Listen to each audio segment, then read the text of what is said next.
it's Megan again, and this week we are going to talk about workout stuff again, like we usually do. But this week we're just going to go over some quick basics in terms of motivation. I've noticed for myself that my motivation's kind of been all over the place the last couple months. It's been a mix of like things got boring, injuries happened, trips happened, everything sort of perfect storm. But maintaining my consistency has been really important to me, and these are just some of the things that I've been doing. Some of them are nerdy and D&D themed, some of them are just pretty standard. So these are just a couple little things that I do to help keep myself motivated. So the first one, and this is I think probably a pretty standard one, is that I tend to vary the music or the media that I listen to while I am running. If I am out on the road or on the trail, I'll usually have like open ear headphones, and then I have a handful of different playlists. A lot of them are themed to different original characters from D&D campaigns, from other campaigns that I've played. I have a couple from some video games that I really enjoyed, and I will cycle through those if I need to. I also have a very specific set of songs that I listen to predominantly when I'm in the gym, and it's like the random playlist, the one that I am not putting on any other time. It's very all over the place. There's a little death metal, there's country, there's K-pop, there might be some rap in there, I think. I don't even remember what's on there, but it's all a little weird just because it shouldn't be together. And it's songs I don't listen to any other time. The vibe is literally like I am getting hype in every font possible. Adjacent to that is if you are in a position where you're like working on a treadmill or an elliptical or a bike, I think Netflix or YouTube or anything like that is a great option if that's available to you. We have Wi-Fi at the gym in our complex, so when I am on the bike or the treadmill, sometimes I will use that Wi-Fi to my advantage. I don't necessarily recommend doing that on the road. If you're going to consume any media that's not like music, I would say podcast or an audiobook if you're out on the road or the trails. But definitely if you are in a gym and you feel comfortable doing it, consuming any kind of like video media is great. I have also tried playing like games on my phone when I'm on the bike, mainly in like the first or the last mile when I'm warming up and cooling down. But that is just, something that I have done to also keep my hands busy. I use the recumbent bike a lot, mainly because the width of the seat in the normal stationary bike is so uncomfortable. That is just a modification that I've made. Speaking of other modifications, I think another tip, especially for somebody who's starting to get into running or is trying to run like specifically further distances, I feel, allowing yourself to vary up your cardio when possible. Even if you don't have an injury, giving yourself a week or two here and there to do the equivalent on a bike or to hike or something like that can go a long way in terms of your longevity. That is just a general thing that I've been doing for myself lately. Also say having like workout gear that you feel really good in, especially if you have workout gear that channels a specific like aesthetic or like a fantasy character or like your D&D character. I think those are great options. I don't have a lot of like very curated workout clothes, but when I'm going more like cyberpunk or Star Wars, I wear predominantly like black and gray. And then when I am going more fantasy and supernatural, I tend to wear, supernatural stuff I tend to wear black, but fantasy I wear light colors a bit more. I have a navy blue like legging and sports bra set that I think I'm probably going to end up wearing a ton, especially once it gets colder and it's legging weather again. Because even though I don't necessarily know she's a navy blue character, like my current D&D character is giving like navy blue leggings. I don't know what it is. They just seem like they go well together. That might sound crazy, but if you are somebody who, I don't know, you like dressing up, you like color theory, you like looking at yourself in the mirror because you're cute, I highly recommend next time you have to get some workout gear, going like, what do I want to channel? Like, is there a character? Is there a vibe? And just seeing if you can find pieces that go with that. That's just a little tip, not necessarily for training, but just for making yourself feel happy. My last little tidbit, and this is, I'm going to start with like the basic version, the standard version that I think everyone knows. And then we're going to talk about how I have made it into a D&D, like a playable D&D thing. So we all know that, I won't say everyone, but a lot of people tend to do well if there is a reward system for completing a task, for completing a challenge. And that could be something that's very like intrinsic and just like internal, and it's just a reward that you give yourself and that's it. And then some people are like, no, I got to do all of my workouts this week because then I can get a fun coffee when I go into the office on Monday. Like that, those both are real, both are true. When I very first like started getting into working out consistently, I had like a little chart, and it was for 100 workouts, and I had rewards for every 5 or 10, and it would like alternate. So like every fifth, like 5, 15, 25 was like a coffee or something. And then the tens, so 10, 20, 30, those were all like bigger rewards that went up in size. I want to say that like the 100 one was my tattoo, like my first tattoo. I think it's helpful to identify, regardless of what it is, whether it's something that like intrinsically you give yourself, if it's something external, to come up with something that you really want.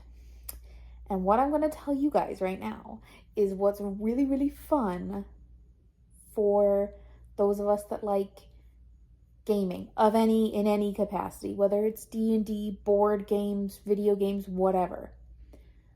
You want to make yourself, and I'm just going to call it like a questing board, okay?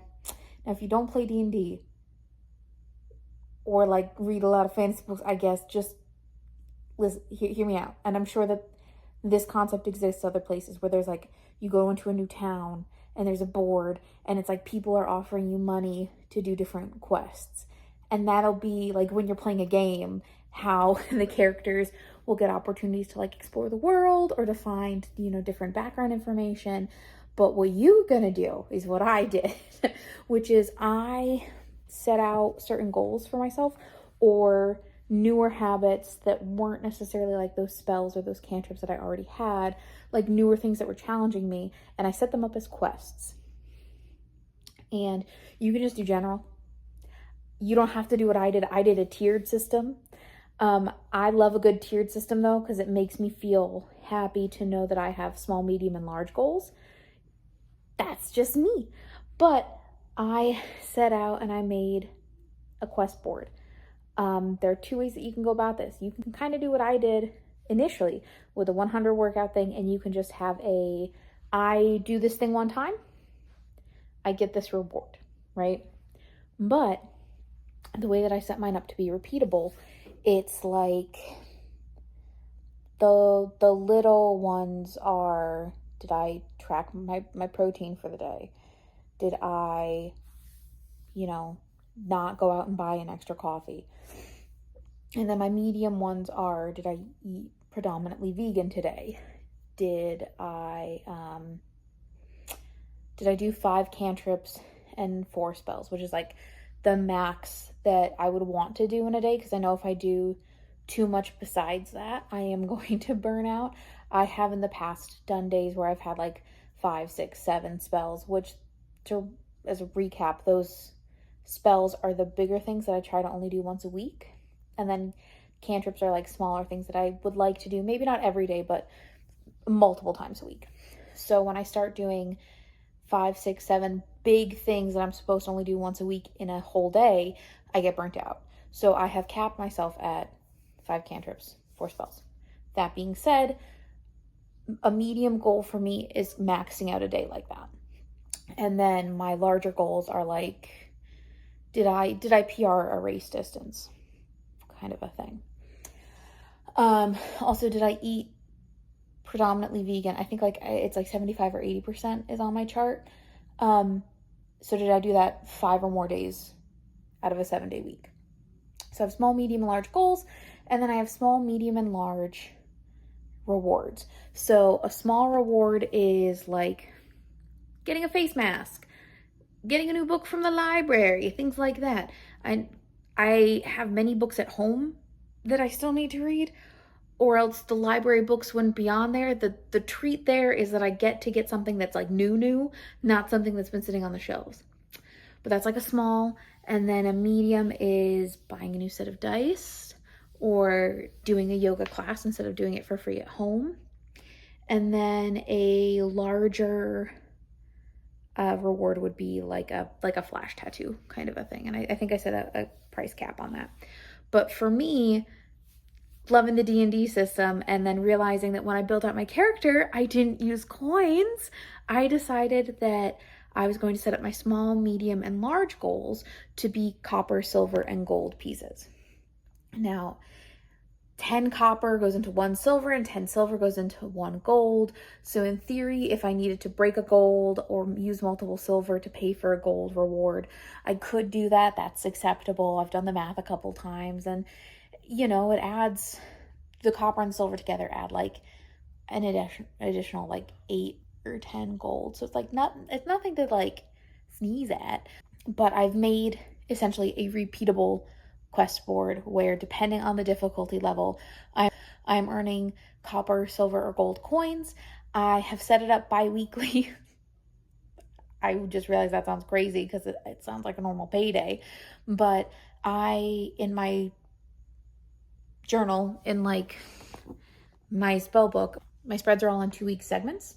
So I track how many copper, silver, and gold I earn each day, if I earn any. And then at the end of those 2 weeks, I make a deposit.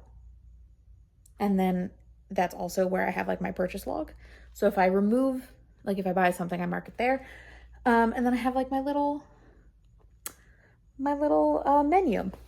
And I went back to my character sheet and I added in my starting gear section this very, very little section on copper, silver, and gold. It's very tiny. I just did the math because I did a deposit a couple days ago. I'm at more than 10 gold cumulative. I think if you add it together, I've got like 13 gold between copper and silver, which is pretty good in my opinion. I'm using the system until I at least do my half marathon. I might use it beyond that, but it's been really fun for half marathon training. I'm a big proponent though of like, you can't set up rewards for yourself and then not take them. So I will probably at the end of August, by mid-September at the latest, decide what I'm going to do if I have like gold and copper and silver left over after my half marathon, especially if I'm going to stop this system, because I've been building new habits and I think that deserves to be honored. So that's just some specifics in how I'm, trying to keep myself on track using some tips and tricks. I think overall they're pretty standard. Like, add in some variety. Make sure that if you are somebody who like listens to music or different media, that maybe you add something special just for the gym or just for working out. And then reward yourself. And if you are not a person who likes to reward themselves in that way, maybe make like a compliment jar. And I'm sure people have seen things like this where you take a ball jar and then periodically like you write something down. And whenever you hit a goal, you write something that you're proud of or a compliment for yourself and put that in the jar. That is a easy, free, low cost way to track your progress and what you're proud of. That isn't necessarily intrinsically tied to buying anything. I, though, love an excuse for an extra treat. So I will continue to either do the set board or like the menu style that I have right now, because I think it's really fun to just do that. Like what was it? The other day I decided that I wanted an extra coffee, and I I usually, and this is for like a variety of reasons, don't get like a fancy coffee. I try and keep those for special occasions, like when I buy one. Birthdays and stuff is kind of off the board, but like that's why I have these. So that way when I've had a really long week at work, I give myself the permission to remove like any sort of guilt, whether that's tied into like old dietary habits or spending habits, whatever it is. And I go, no, I have earned this. And I had a fantastic, what did she make for me? The barista at the Barnes & Noble Cafe. It was a cold brew with a mocha shot and strawberry cold foam, which if you like chocolate-covered strawberries, by the way, go get one right now. Whatever size you like, whatever dairy you prefer. It is a cold brew with mocha and strawberry cold foam. I don't know how they normally add mocha into cold drinks. I don't really watch that part of the process, but I know that she stirred mine and it blended very well. So that is just a free little bonus. Has nothing to do with working out. Just if you like treats and coffee and chocolate covered strawberries, go get one. That's my last little tidbit for the day. Thank you guys so much for stopping by. I think next week I'm doing another little tour of cooking, sewing, I don't know what we're doing next week. Come back next Sunday and I'll tell you. Bye.